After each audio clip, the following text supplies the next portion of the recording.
single mom stunned Korean Mafia when she defeated 15 hitmen her ex hired. What he did next changed his life. The door to apartment 412 burst open with a splintering crash. 3 men in black tactical gear surged through, weapons drawn.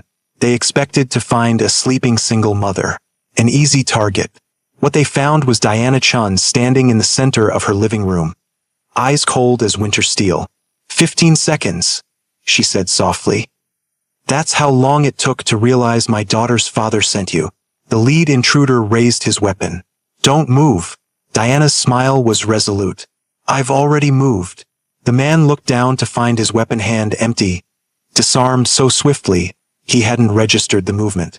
As he lunged forward, Diana sidestepped with practiced precision, using his momentum to send him crashing into the wall. The second attacker came at her with a tactical baton. Diana blocked the strike, trapped his arm in a joint lock, and used his own weight against him. He hit the floor with a controlled thud. The third man rushed her from behind, but Diana had already anticipated the move. She dropped low, swept his legs, and in one fluid motion disabled him with a pressure point technique. All in complete silence. Not a sound to wake her sleeping child. Diana checked her watch. 28 seconds total. Then she picked up one of their phones and dialed a number she'd deleted years ago. Hello, Sung-ho, she whispered. These 3 were just the beginning, weren't they? Send the rest. By morning, you'll remember exactly who you threatened. In his luxury penthouse across Seoul, Korean Mafia underboss Kim Sung-ho stared at his phone in growing horror. What have I done? He whispered. For hours earlier, Diana Chun had been just another overworked single mom. Her hospital scrubs were wrinkled from a double shift in the pediatric intensive care unit. Her dark hair was pulled back in a practical ponytail, strands escaping around her face. To anyone watching her walk the 3 blocks from the bus stop to her modest apartment building, she looked like thousands of other working mothers. Tired, determined, ordinary. No one would guess that 10 years ago, Diana Chun had been known by a different name in classified military intelligence circles. No one would imagine that those hands, now gentle enough to insert IVs into terrified children, had once been honed through years of specialized training. No one would suspect that beneath her nurse's compassion lay the precision-engineered reflexes of a woman who had served in operations that officially never happened. Diana unlocked her apartment door at 7:43 p.m. Mrs. Rodriguez from next door had been watching Lily, as she did on late shift days. Mommy!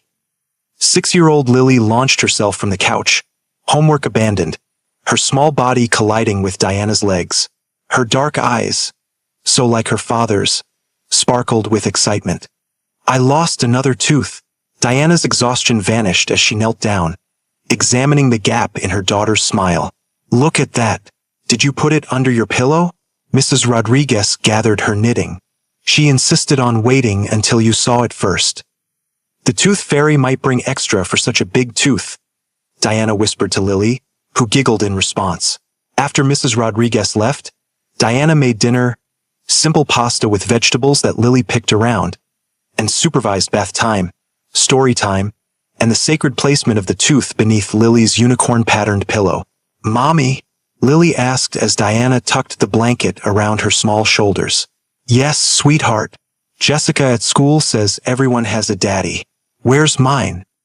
Diana had prepared for this question, had rehearsed answers that were age-appropriate, that didn't reveal too much, that protected Lily from truths a 6-year-old shouldn't have to carry.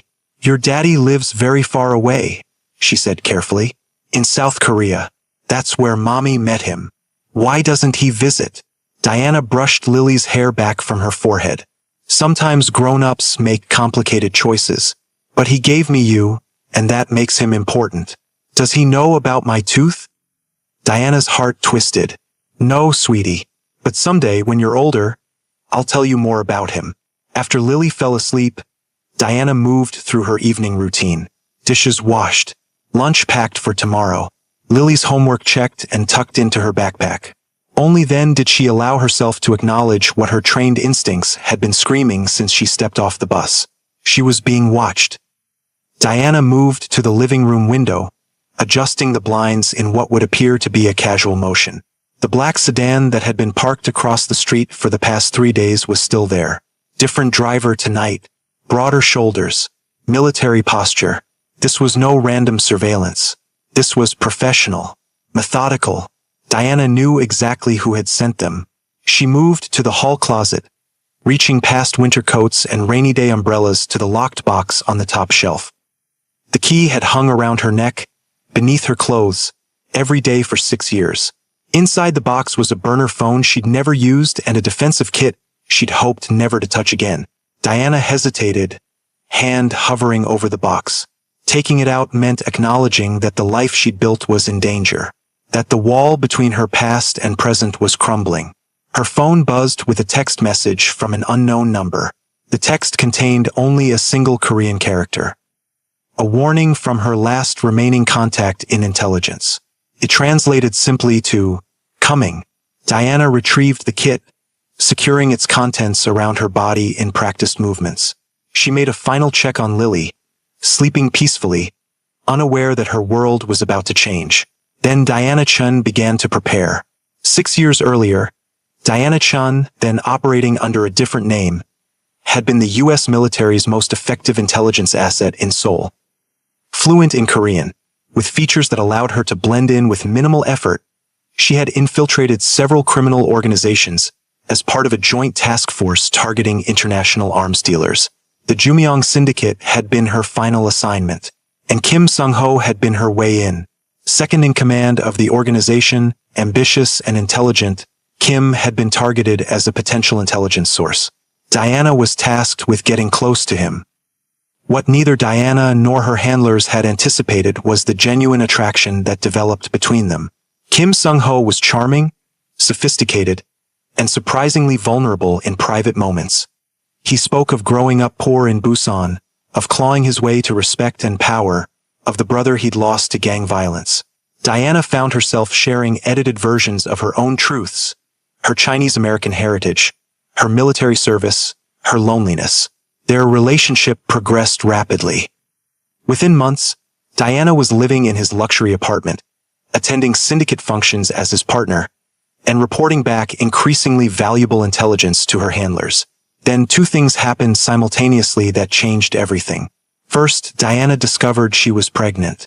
Second, she intercepted communications revealing that Kim was personally overseeing a weapons shipment that would arm terrorists in 3 countries.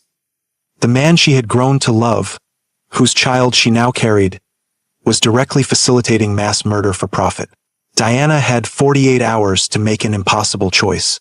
Complete her mission, which now included gathering evidence for Kim's eventual arrest and prosecution, or protect her unborn child from growing up with a father in prison or worse. She chose her child. Diana disappeared from Seoul without a trace, using intelligence agency resources and protocols to create a new identity. She left no message, no explanation. Her handlers were furious, but her exemplary service record and the classified nature of her operations provided some protection. She was granted a quiet discharge, neither honorable nor dishonorable, and set about building a life for herself and her daughter. She became a nurse because it allowed her to help people instead of harming them, because the irregular hours matched her need to be vigilant, because hospitals were public places with security cameras and witnesses, harder targets for someone seeking revenge. For 6 years, there had been no sign that Kim had found her. Until now, Diana pulled the living room curtains shut and began moving silently through her apartment.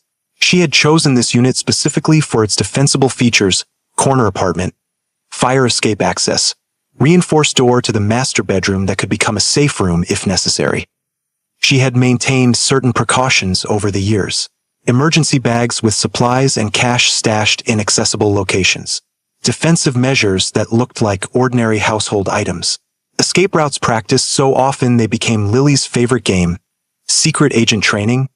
Diana called it, making it fun instead of frightening. Now she activated every contingency plan. She moved Lily from her own bedroom to the walk-in closet in the master bedroom, a space they had decorated together for special camping nights, complete with a small mattress, battery-powered lantern, and Lily's favorite stuffed animals. The reinforced door would protect her daughter if the worst happened. Diana changed from her nurse's scrubs into dark jeans and a black long-sleeved shirt that wouldn't restrict her movement. She swept her hair back into a tight, practical bun. From various hiding spots throughout the apartment, she retrieved her defensive tools, a tactical flashlight, zip ties, a collapsible baton, and several non-lethal deterrents. Then she began transforming her apartment into a tactical environment of her choosing. Furniture was subtly repositioned to create choke points. Kitchen chemicals were mixed into improvised smoke screens. Trip wires were set at ankle height across vulnerable entry points. The apartment's circuit breaker panel was modified to allow for selective power disruption. Throughout these preparations, Diana remained hyper-aware of the surveillance outside. The sedan had been joined by a utility van classic surveillance configuration. 2 men in the sedan, likely 3 in the van, all focused on her building's main entrance. None appeared to have noticed the fire escape on the building's west side. Their mistake. At precisely 11:17 p.m., Diana's burner phone vibrated with another message from her intelligence contact. Multiple teams. Professional. Moving now. Diana took up position in the center of her living room. Lights dimmed, appearing to be watching television. To surveillance, she would look relaxed, unaware. The perfect target. She controlled her breathing, her heart rate, her muscle tension techniques she hadn't used in years flooding back with muscle memory. The Diana Chun who bandaged skinned knees and sang lullabies receded.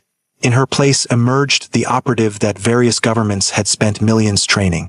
When the door splintered open at 11:22 p.m., Diana was ready. The aftermath of the first 3 attackers was just the beginning.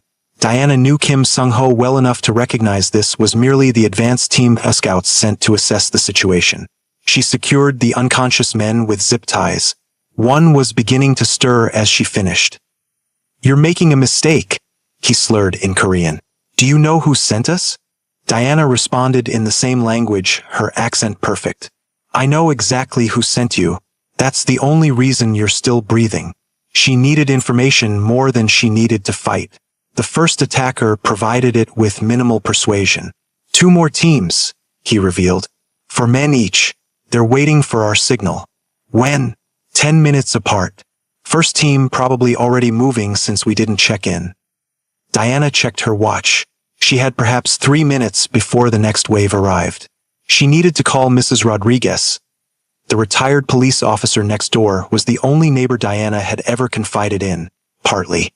"Rosa," Diana said when the older woman answered, her voice calm despite the urgency. "Protocol 7. There was a pause. Then, "Lily? Safe for now. But I need your help. On it." The line disconnected. Protocol 7 was their code for extreme danger. Mrs. Rodriguez would contact her son, an active police officer, with a specific message that would bring response teams, but delay them just enough for Diana to handle the immediate threat. More importantly, the older woman would position herself to intercept Lily if she came through the emergency exit in the master closet, a feature Diana had installed when they first moved in. Diana took a final look around her apartment, the home she had created for her daughter, filled with school art projects and photos of their life together. After tonight, regardless of the outcome, they could never return here. The thought brought a flash of anger so intense it almost disrupted her focus. Kim Sung-ho had already taken so much from them. Now he was taking their home too. Diana channeled the anger, let it sharpen her resolve rather than cloud her judgment. She moved to the apartment's junction box and cut the main power. Darkness enveloped the space, but Diana had memorized every inch. She navigated by touch and spatial awareness to a position beside the front door, waiting for the next team. They arrived at 11:27 p.m. 4 men more heavily equipped than the first group, moving with greater caution after their colleagues failed to report in. They entered with tactical lights sweeping the darkened apartment. Standard entry pattern, clearing corners. Professional but predictable. The first man triggered the tripwire Diana had set. Instead of an explosive, it released a cloud of harmless but disorienting smoke. As he stumbled back, Diana struck from behind, driving the heel of her palm into the pressure point at the base of his skull. He collapsed quietly. The commotion alerted his teammates. Tactical lights swung toward the sound, momentarily blinding them to threats from other directions. Diana was already moving, using their light against them, staying in their shadows. The second intruder went down when something hard and fast struck the nerve cluster in his shoulder. His arm went numb instantly, his weapon clattering to the floor. Diana caught him before he hit the ground. Noise discipline remained priority, with Lily sleeping nearby. The third and fourth men split up, a standard response to an ambush. One moved toward the kitchen while the other backed toward the bedrooms. Diana's priority instantly shifted. No one approached Lily's location. She abandoned stealth for speed, launching herself at the man moving toward the bedrooms. He sensed her coming, turned with impressive reflexes, and managed to fire a single shot from his silenced pistol. The bullet missed Diana by inches as she dropped into a slide, sweeping his legs from beneath him. His head struck the corner of a framed photo. Ironically, a picture of Lily at the zoo, laughing on Diana's shoulders. The glass shattered. The man slumped.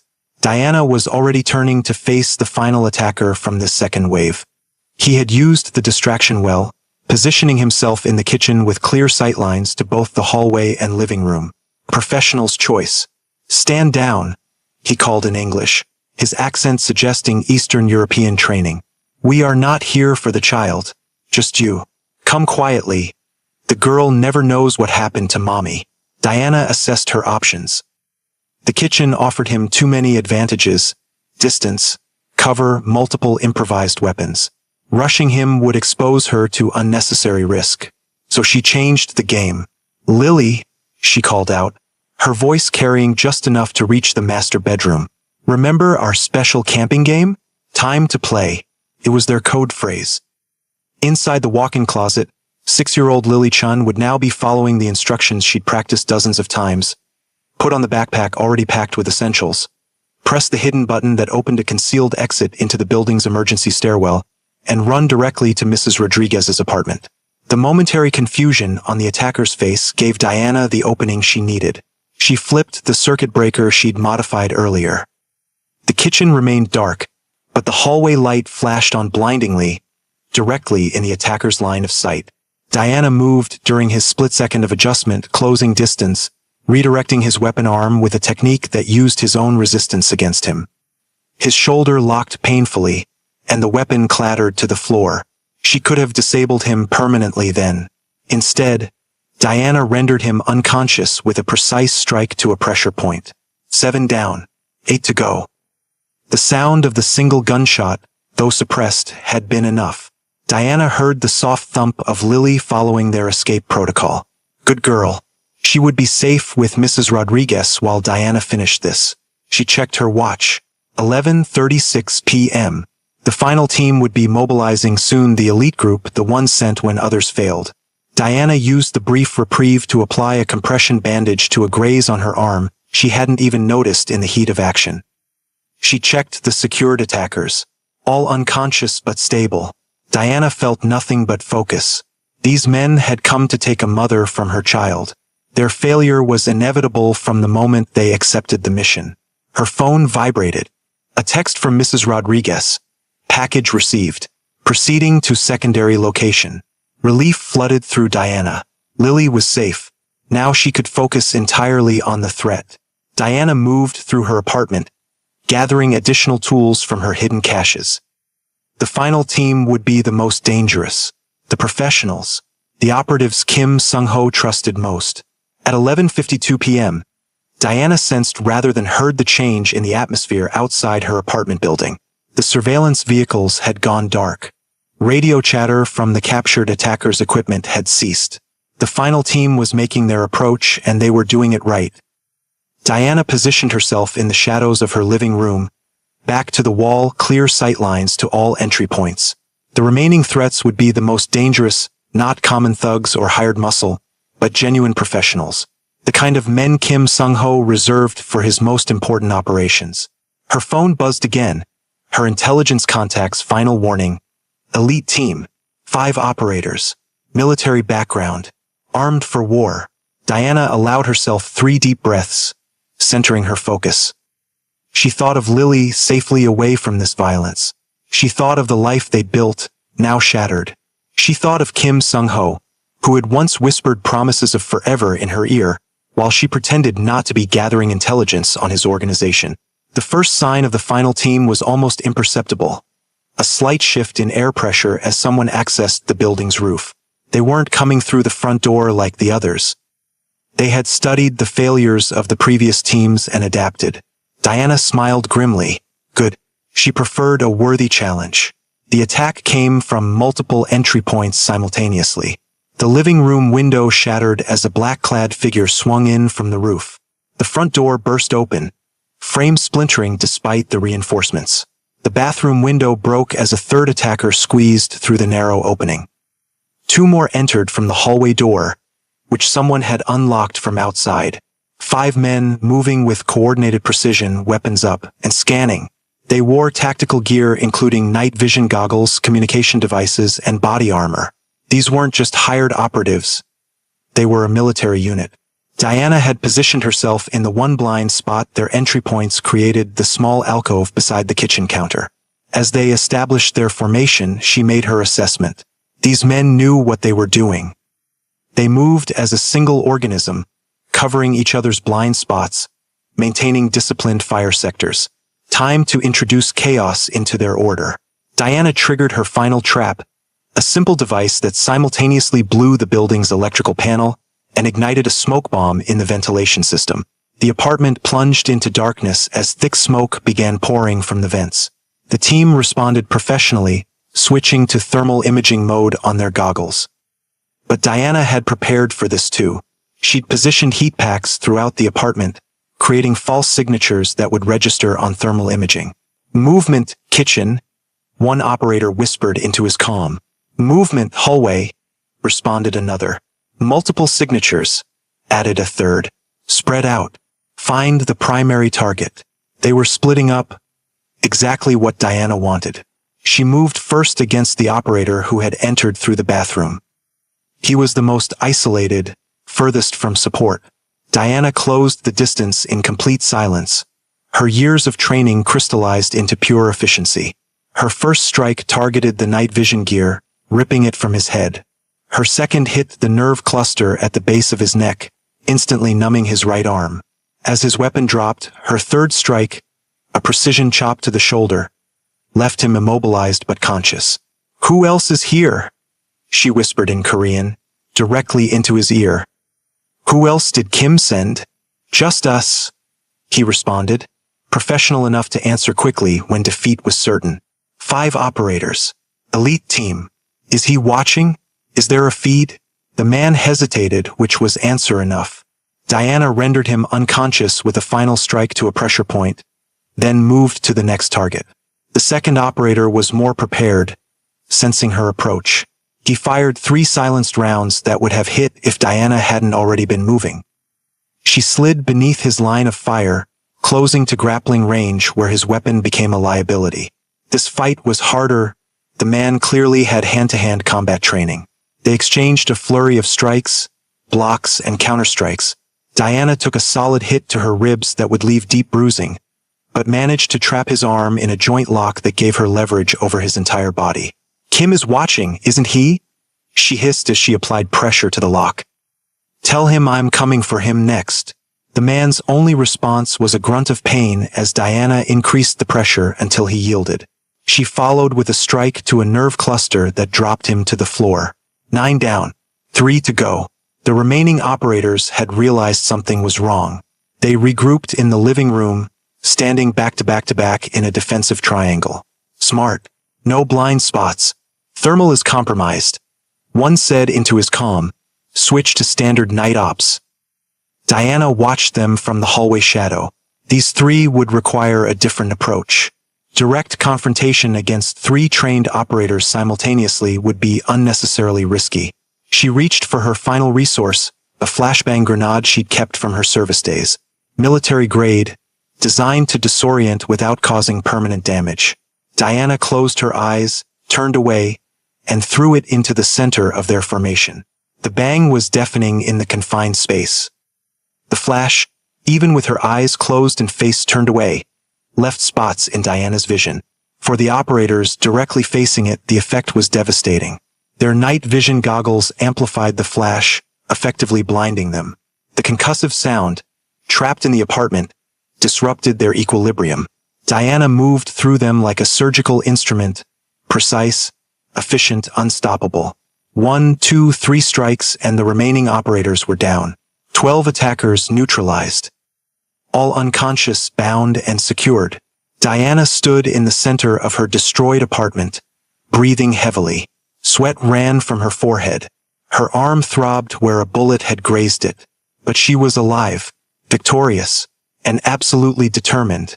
She found the camera one of the final operators had been wearing, a small device transmitting a live feed. Diana stared directly into it, knowing exactly who was watching on the other end. "Hello, Sung-ho," she said, her voice deadly calm. "I believe we need to talk." In his luxurious penthouse overlooking the Seoul skyline, Kim Sung-ho sat frozen, staring at the monitor before him. Around him, senior Jumyong syndicate members watched in stunned silence as a single woman, a nurse, a mother, systematically dismantled 15 of their most effective operators. "Who is she?" asked Park Jin-woo, the syndicate's elderly consigliere. Kim couldn't answer immediately. His mind was struggling to reconcile the woman on the screen with the Diana Chen he thought he had known. The woman he had fallen in love with. The woman who had disappeared 6 years ago, taking his unborn child with her. "She's not who I thought," he finally managed. On the screen, Diana stared directly into the camera, her eyes cold and determined. "Hello, Sung-ho," she said. "I believe we need to talk." Kim felt a chill run through him. The woman he'd spent years searching for, first out of rage at her betrayal, then out of desperate need to understand why she left, was suddenly revealed as something entirely different. "You sent operatives to my home," Diana continued, her voice terrifyingly controlled. "Where my daughter sleeps." "Your daughter, Sung-ho." The syndicate members turned to Kim in shock. He had never told them about the child. "I have spent 6 years building a life for her away from your world. 6 years making sure she would never know the things her father has done. And now you've destroyed that."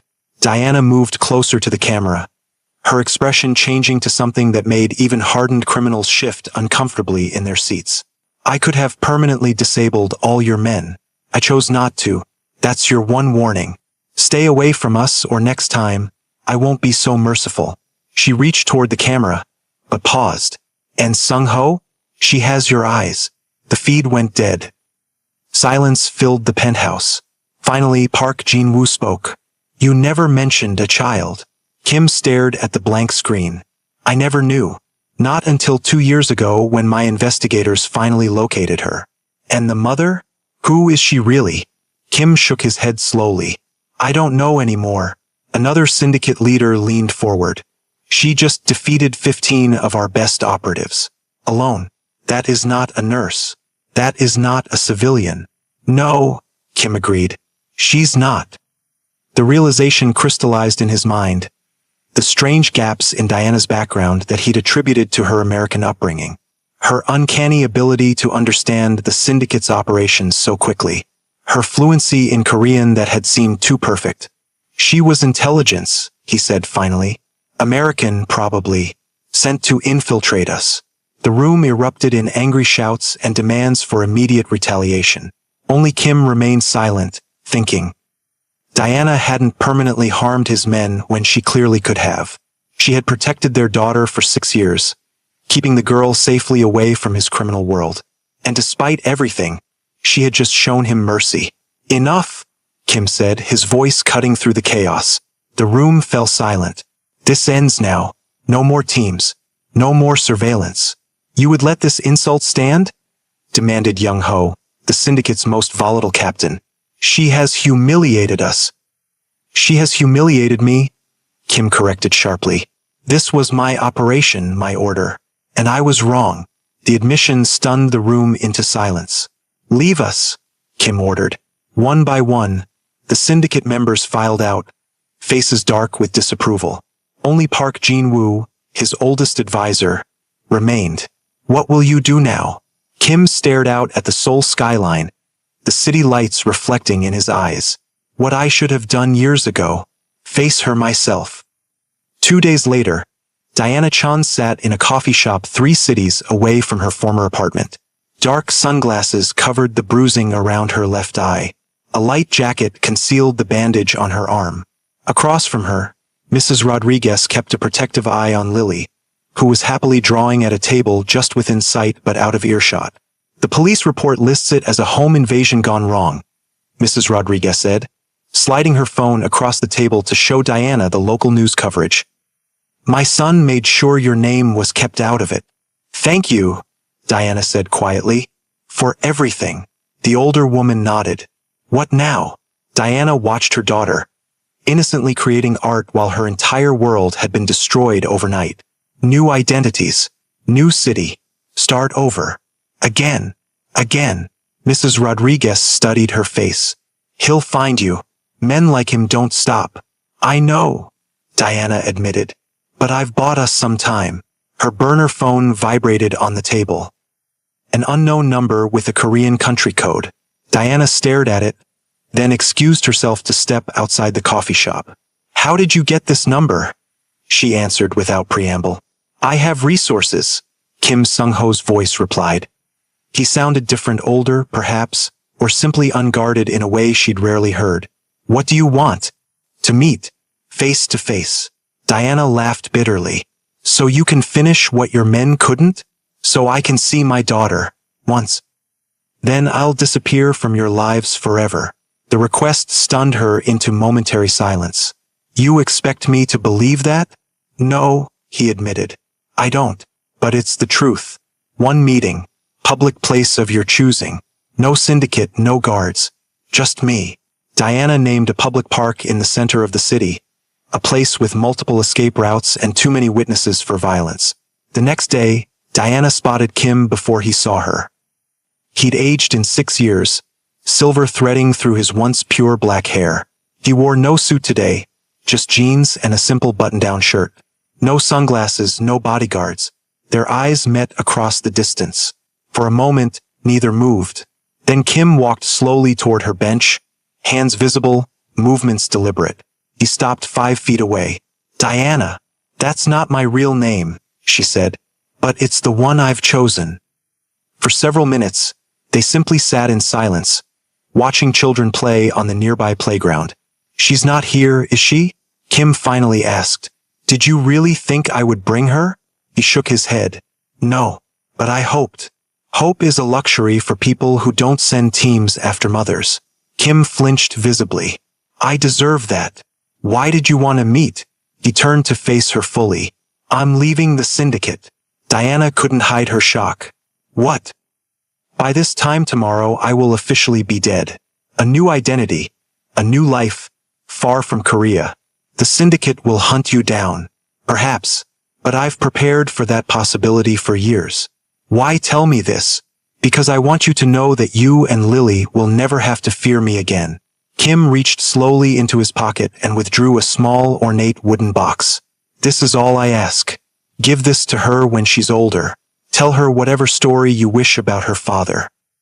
But let her have this one thing from me. Diana accepted the box cautiously, opening it to reveal a jade pendant. A tiger, intricately carved, hanging from a delicate silver chain. It belonged to my mother, Kim explained. The only thing of value she ever owned. It's not bugged, not tracked, just a legacy. Diana closed the box and slipped it into her pocket. I'll consider it. Kim nodded. Accepting this was the most he could hope for. He stood slowly, looking one last time at the playground.